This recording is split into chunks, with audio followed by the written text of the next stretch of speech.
Welcome to Monorail News Weekly. I'm your host, Gray Hauser. I just wanted to let you know that Taylor Thomas will not be in this week. So what we're going to do instead is I'm just going to read some headlines, and we'll be back with a full episode next week. So let's get started. The newly reimagined Disney store opened in the Orlando International Airport. It's called the Magic of Disney. It is in Terminal B. So if you're in the area flying through the airport, be sure to stop by. They have some of the new hot items found at the parks, including the Potion Purple merchandise. Disney's also begun to sell now custom t-shirts, and you'll see people walking around the parks, and they'll have like the Hauser family 2019 trip to Walt Disney World. Well, Disney's making it officially with their own official fonts and graphics. They look really sweet. You can buy them at the shopdisney.com website. There's also going to be a lot of new stuff at the Flower and Garden Festival, but we'll cover that next week when Taylor's back. In addition, annual pass holders will now have access to VIP pass holder nights in February. You'll be able to choose between one at Magic Kingdom or one at Epcot. It's only available for people on the top tier annual passes. So your platinum plus, and your annual premium passport that gets you into both coasts, and maybe gold as well, but not silver, not any of the Florida resident only passes. If you're going to the Hollywood Studios early morning magic, know that after February 6th, your breakfast location will be moved.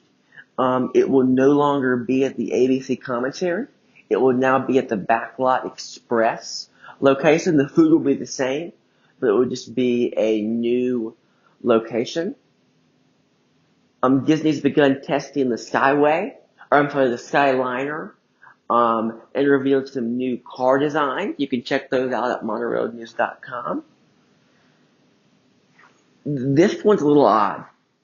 A man, he's 20 years old. He jumped off of Space Mountain at Disneyland while it was in motion.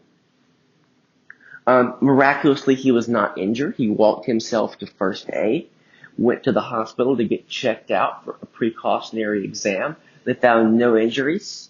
He's doing just fine. He does have a cognitive disability, though, and police believe, I guess that's why he jumped off of the attraction. He didn't remove the lap bar. The lap bar stayed in place.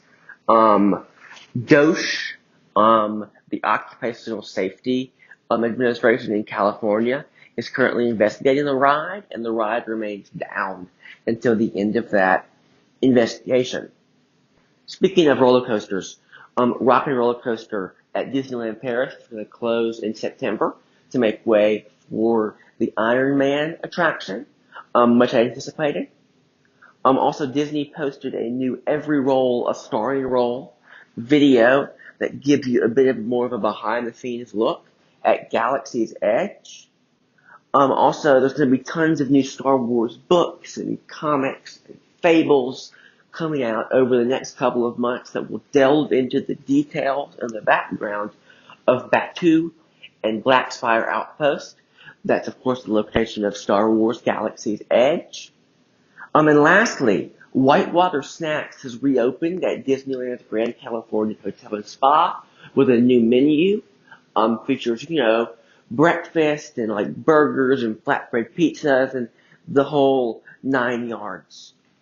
So I guess it's a little bit short, but we hope you enjoyed it. We'll be back next week with a proper episode, regular length to discuss all of the news that happened both this week and that will happen in next week. Thank you so much, and have a zippity-doo-dah day.